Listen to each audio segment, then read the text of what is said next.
Introduction. Humanity is continuously on the path to solve mysteries of the past. This process includes not only getting more accurate accounts or facts about past events but dealing with strange and out-of-place artifacts. One of the most mysterious objects recorded in Judeo-Christian literature is the Ark of the Covenant. As the story goes, the Ark episode's first appearance was made when Moses led previously enslaved Hebrews from Egypt up through the wilderness on their path to Canaan. The biblical account relates that, approximately 1 year after the Israelites' exodus from Egypt, the Ark was created according to the pattern given to Moses by God when the Israelites were encamped at the foot of biblical Mount Sinai. The God Yahweh or Jehovah asks Moses to climb up a mountain to meet him, and gives him 2 tablets of stones. As a container for these commandment tablets, Moses is also instructed on making the Ark of the Covenant. The biblical account continues that, after its creation by Moses, the Ark was carried by the Israelites during their 40 years of wandering in the desert. Whenever the Israelites camped, the Ark was placed in a separate room in a sacred tent, called the tabernacle.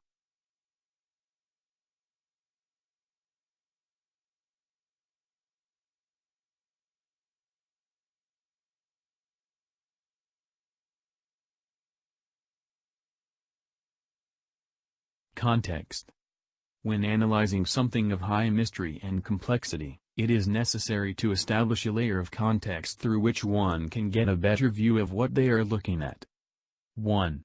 We should examine what is said about the Ark, its origins, functions, structure and capacities. 2. Then see if anything else in the religious books had similar functions or structural similarities. 3. Then we should compare the attributes and functions to relics or records of other such mystery objects from other traditions or parts of the world. What made the Ark special was the fact that it had several unique abilities. It served as a communication device with God Yahweh, it aided the Hebrews in battle, it was also a dangerous object that had to be handled with care, failure to do so usually resulted in deaths. It also had the ability to affect matter, displace matter or distort space, as in the incident where it is used to part the waters of Jordan River. With all these aspects and capacities, we are left to wonder whether the Ark should be treated as a religious artifact or a piece of ancient technology, or maybe both.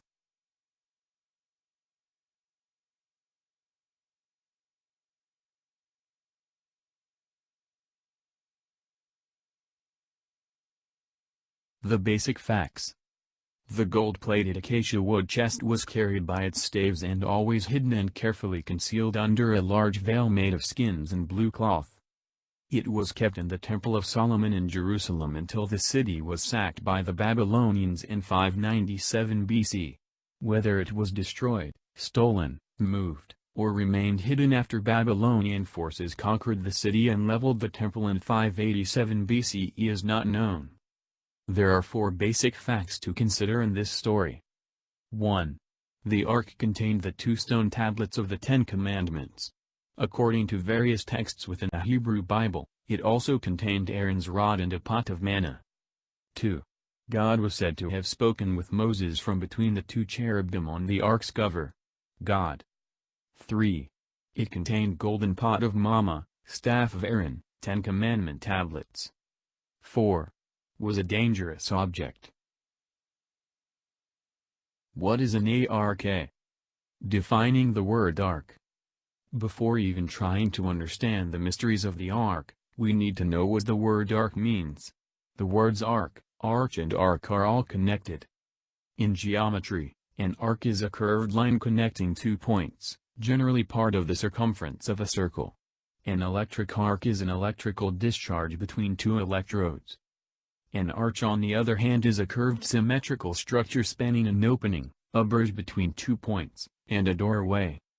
In biblical terms, the word ark with the letter K is used for both a chest or box containing Moses' stone tablets and a boat used by Noah to survive the Great Flood.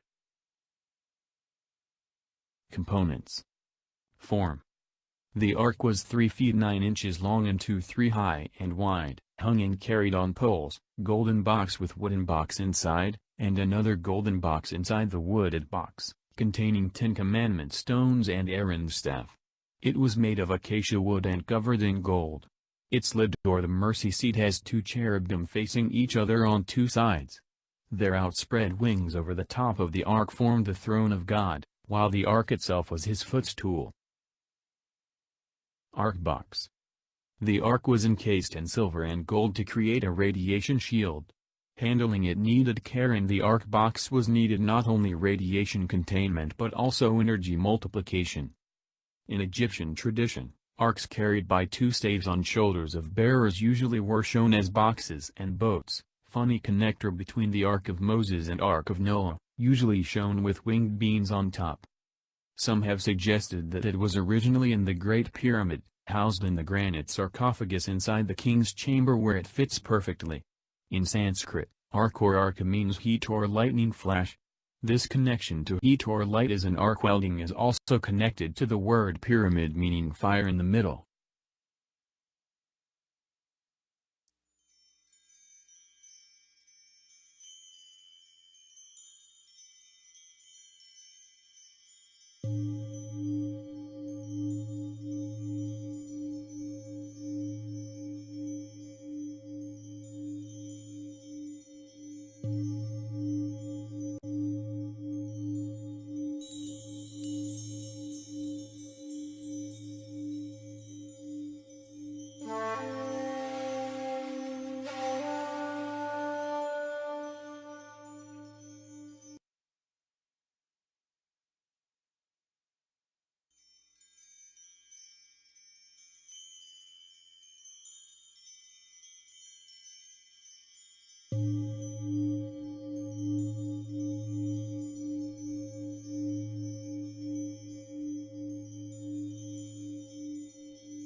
Cherubim.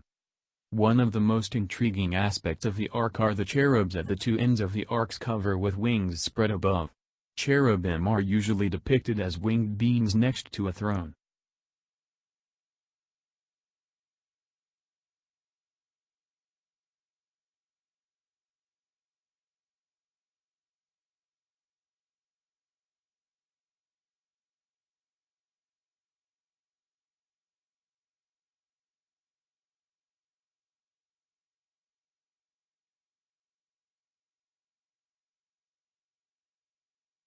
Historical context, throne guards. Cherubim are portrayed on ancient Near East depictions as throne guards.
Chariot propellers.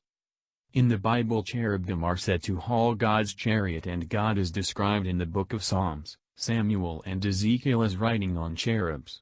Ezekiel 9, for example, talks of God riding a divine chariot pulled by cherubs. Therefore, cherubim serve as spaceships, interdimensional transporters or their components.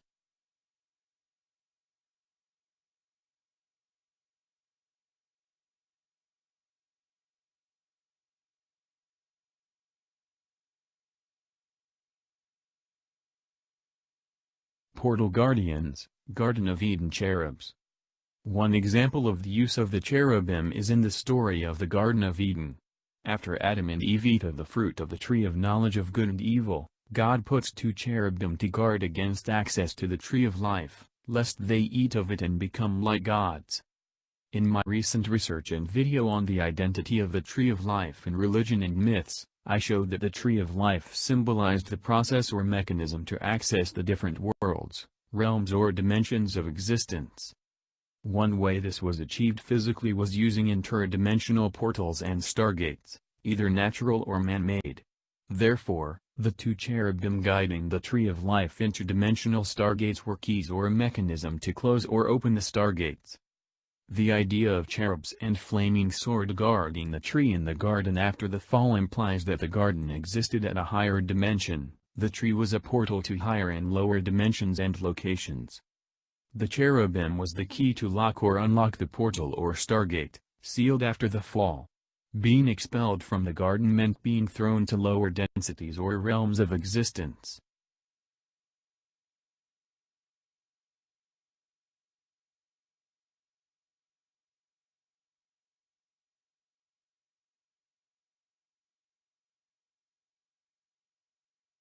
Egyptian cherubim guarding portals. In the Resurrection of Osiris story, ancient Egyptian depicted Osiris as a pillar emerging from between the wings of two beings facing each other. Other depictions show two cherubim with a lotus flower in the middle and a being emerging from the lotus flower. The Egyptian pillar represented the Tree of Life and the lotus flower, all symbolizing interdimensional portals or stargates to other worlds.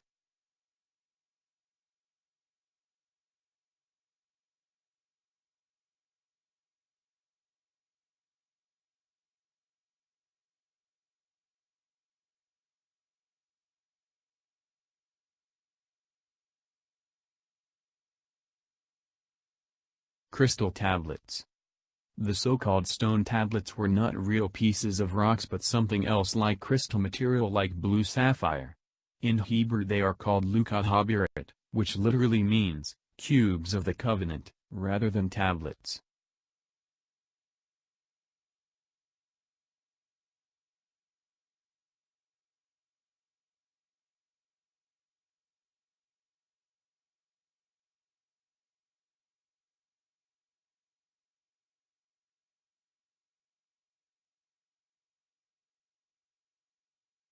Rods, rod of Aaron into the staff of Moses.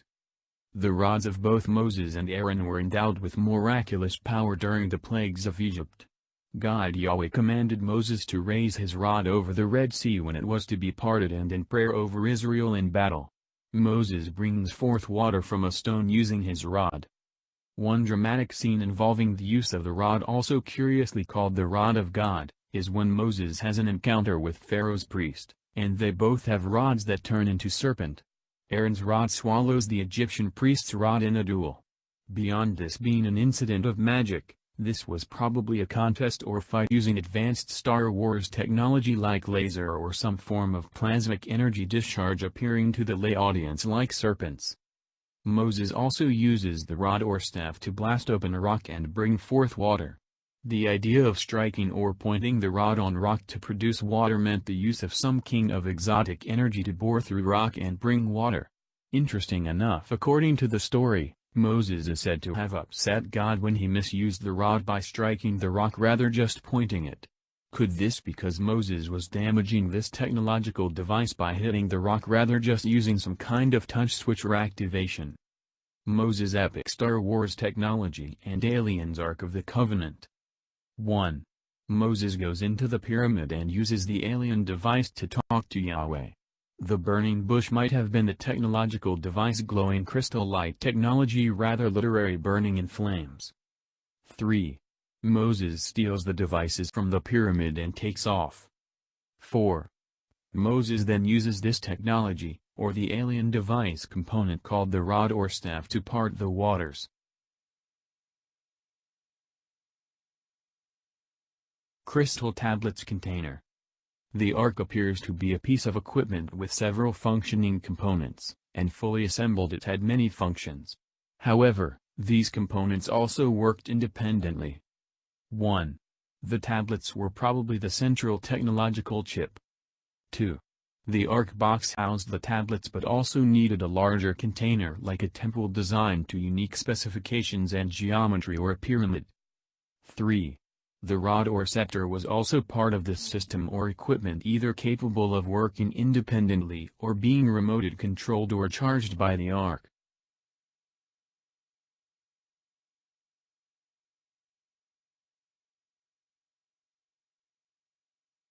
Divine podium and interdimensional communication. The Bible refers to God Yahweh as the one who sits upon cherubs and speaks from above the cherubs. Furthermore, the cherubs are said to guard God's throne and the ark is said to be God's footstool or podium. Ark was frequently used as a communication device. The so-called commandments was probably voice command technology rather than a set of moral rules about not stealing your neighbor's wife or keeping the Sabbath. The context of the word command must be similar to today's computer programs with the command line functions.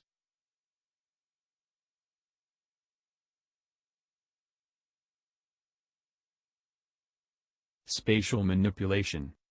The ark parted the waters of the Jordan River and the Red Sea. When the Israelites, led by Joshua toward the Promised Land, arrived at the banks of the Jordan River, the ark was carried in the lead preceding the people and was the signal for their advance. During the crossing, the river grew dry as soon as the feet of the priests carrying the ark touched its waters, and remained so until the priests, with the ark, left the river after the people had passed over. Weapon. In the Battle of Jericho, the ark was carried round the city once a day for 7 days, preceded by the armed men and 7 priests sounding 7 trumpets of ram's horns.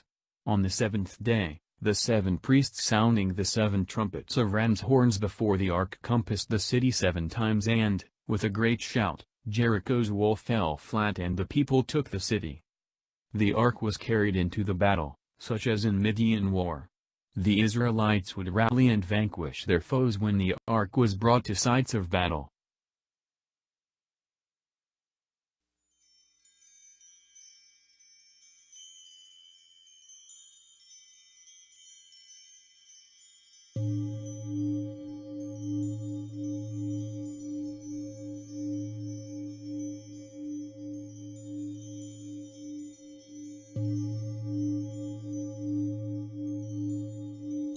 Clues and connections.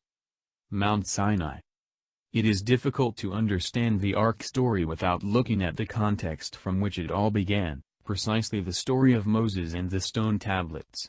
The biblical Mount Sinai is also referred to as Horeb and the mountain of God or Elohim. Horeb is said to mean glowing or heat. Why was it called the mountain of God? As if God lived there, or possibly manifested or communicated there. Some versions of the Bible do not say that Moses just climbed up the mountain but state, so Moses set out with his assistant Joshua, and Moses went up into the mountain of God.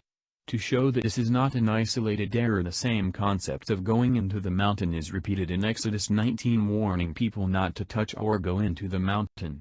Apparently, touching that mountain is a serious crime punishable by death. As the plot thickens, a cloud appears covering the top of the mountain and there is lightning, thunder, shaking as God descends onto the mountain. The description sounds as if God was landing his spaceship on the mountain top. Moses eventually goes up or into the mountain and see God, described as standing on a pavement of sapphire. The idea of God standing on a sapphire crystal leaves us wondering if the crystal device in the Great Pyramid had the ability to project holographic images for communication or opening portals into other dimensions.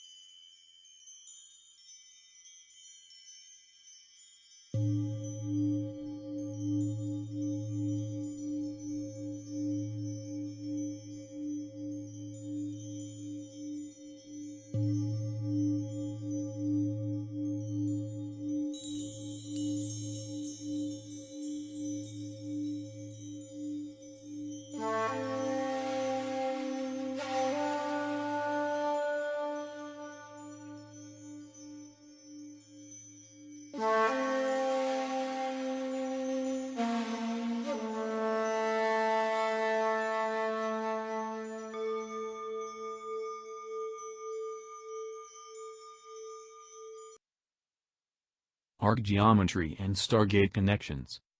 Going back to the word ark, in Greek the word arka meaning origin is written with the letters alpha, rho, chi and eta, phonetically same as Greek capitals PX. This is the root of the Christian monogram Chi-Rho, combing the P and X into XP representing Christ. The Chi-Rho symbols is geometrically related to the Egyptian Ankh symbols and phonetically close to the word Arka, from which Chi-Rho originates. In turn, both the Egyptian Ankh symbol and Greek Arka represented by the Chi-Rho symbol are connected geometrically and phonetically to the ark. The ark geometry resemble an oval above ox or an omega symbols on top of a rectangle. The Egyptian ark geometry is an oval on a T, like the ark mounted on a vertical bar. In the Chi-Rho geometry, the oval turns into a P and the horizontal bar or rectangle is turned into an X. The X is the diagonal lines of the rectangle. On top of that, the Chi-Rho represents Christ, whose crucifixion is geometrically shown as an oval on a cross or oval on a T or tau cross, just like an Egyptian Ankh. The oval on top of the ark box, or the two cherubim more precisely, form the geometry of the Greek omega symbol. The ancient Egyptian Ru symbols or hieroglyph is the oval placed above the Ankh or tau cross is a door, a gate, a mouth, representing a portal between worlds.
Scientific perspective. It was probably very radioactive, and dangerous to handle. First of all, parts of it were covered in gold, helping to contain the radiation. Second, those who handle it wrongly were instantly zapped to death. Some suggest that the Ark of the Covenant was an electrical capacitor. In 2 Samuel 6, a man named Uzzah disregarded warnings, touched the Ark improperly and was electrocuted. The man attempted to place it back on the ox-drawn cart and died. When the Philistines took the Ark, they smitten with boils, suggesting radiation burns. Could this be one of the reasons why the high priests wore breastplates called hashin adorned with precious stones, to protect themselves from radiation when they used the ark to communicate with God? Many theories have been brought forward on the possible scientific basis of how such a machine worked. My suggestion is that none of these explanations is adequate because the ark contained technology beyond what we have today. In fact, it qualifies to be called an alien device. But from the brief descriptions of the feats it performed we get hints that it was a machine of multiple advanced uses. The idea that it was used to communicate it or with the god Jehovah as well as parting waters means that it could alter or displace the physical spatial arrangement of matter but could also open dimensional stargates or portals. This is not just a capacitor, it's far beyond that. The ark most likely emitted radiation as well as some king of high electric charge. When the Philistines took the ark they most likely didn't know how to safely handle it and a whole bunch of them got boils, much like the effects of nuclear radiation. When the ark was in the hands of Israelites they too suffered for their own mishandling of the ark. About 50,000 people died because they had opened the ark and looked inside it. On one occasion the ark was being transported on a cart and started sliding down. One of the car drivers jumped to action putting out his hand to steady the ark and he was zapped dead, smitten by the merciless Arkansas.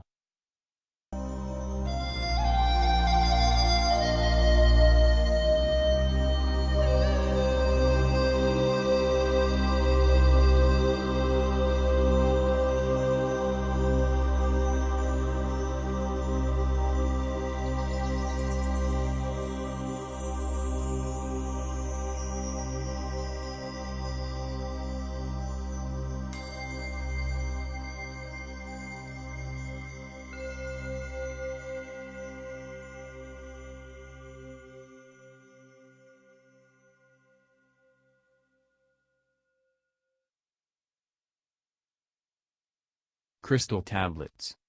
According to traditional teachings of Judaism in the Talmud, the tablets on which the Ten Commandments were written were made of blue sapphire stone.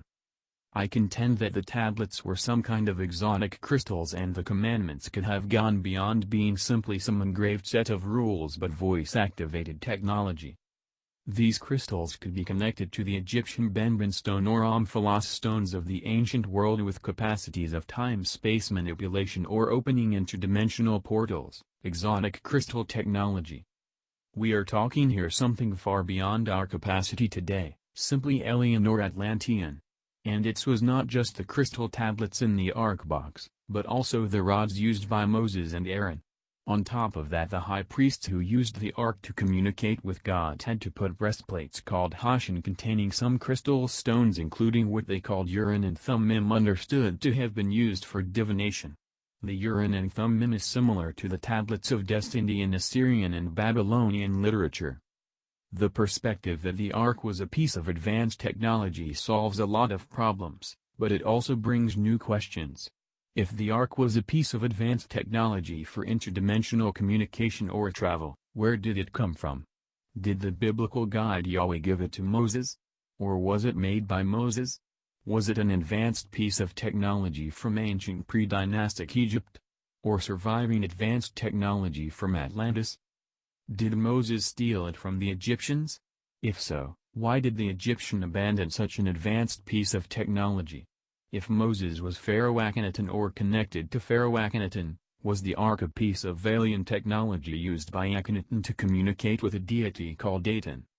We are talking here something far beyond our capacity today, simply alien or Atlantean. And it was not just the crystal tablets in the ark box, but also the rods used by Moses and Aaron. On top of that the high priests who used the ark to communicate with God had to put breastplates called hashin containing some crystal stones including what they called Urim and Thummim understood to have been used for divination. The Urim and Thummim is similar to the tablets of destiny in Assyrian and Babylonian literature. The perspective that the ark was a piece of advanced technology solves a lot of problems, but it also brings new questions. If the ark was a piece of advanced technology for interdimensional communication or travel, where did it come from? Did the biblical God Yahweh give it to Moses? Or was it made by Moses? Was it an advanced piece of technology from ancient pre-dynastic Egypt? Or surviving advanced technology from Atlantis?